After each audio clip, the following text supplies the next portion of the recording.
పర్టికులర్గా ఒక అంశము, ఒక రైతు మీద ఉన్న భూమి 2018లో ధరణి అంటే చట్టం ఇది ధరణి చట్టం అమలులోకి వచ్చిన తర్వాత ఆ రైతుకు తెలియకుండానే ఇంకో రైతు మీదకి మార్పు జరిగి పాస్ పుస్తకాలు వచ్చినాయి.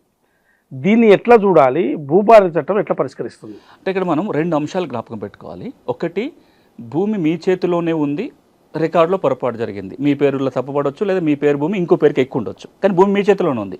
ఇది ఒక రకమైన సమస్య. రెండో రకమైన సమస్య ఏంటంటే మీ చేతికి భూమి కూడా పోయింది, రికార్డులో మార్చుకొని మీరు భూమి కూడా మీ నుంచి తొలగించబడింది.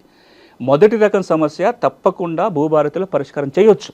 భూమి మీ స్వాధీనంలో ఉంది, రికార్డులో పొరపాటు జరిగింది కాబట్టి ఆర్డీఓ కానీ జిల్లా కలెక్టర్ కానీ ఎంక్వైరీ చేసి తప్పు జరిగింది నిర్ధారణ చేసుకొని రికార్డులో పేర్లు తొలగించుకొని నిజమైన భూ యజమాని పేరు నమోదు చేసే అధికారం ఈ రోజున భూభారతి చట్టం ఇస్తుంది. నిన్న మొన్నటి వరకు ఈ సమస్య కూడా కోర్టుకు వెళ్లాల్సిన పని ఉండే, ఇప్పుడు కోర్టుకు వెళ్లాల్సిన పని లేదు.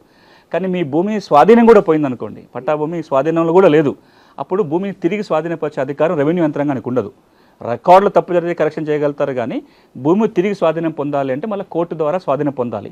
ఒకవేళ ఆ భూమి కనుక అసైన్మెంట్ భూమి అయితే మాత్రం ప్రభుత్వమే తిరిగి స్వాధీనపరుస్తుంది. భూభారతి చట్టంలో అంటే తనకున్న భూమి ఎక్స్టెంట్ కానీ సర్వే నెంబర్లు కానీ ఇవి హైడ్ చేసుకునే అవకాశం ఉందా? గతంలో ధరణిలో ఉంది అని విన్నాము.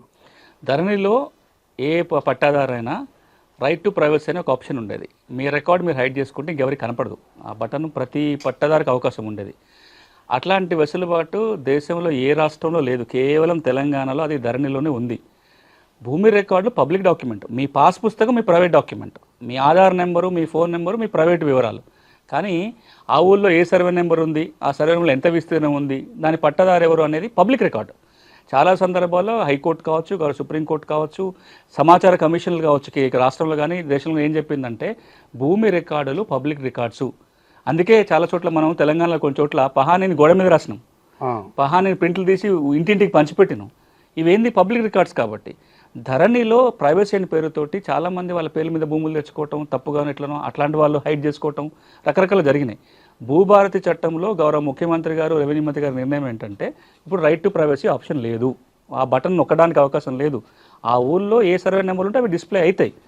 మీ ఆధార్ నెంబర్ కనపడదు, మీ ఫోన్ నెంబరు కనపడదు, అవి ప్రైవేట్ వివరాలు కాబట్టి. కానీ ఆ ఊరిలో ఉన్న అన్ని భూములు, అన్ని సర్వే నెంబర్లు, వాటి ఓనర్ ఎవరైన పేరు వరకు దీనివల్ల ఏమవుతుందంటే ట్రాన్స్పరెన్సీ వస్తుంది.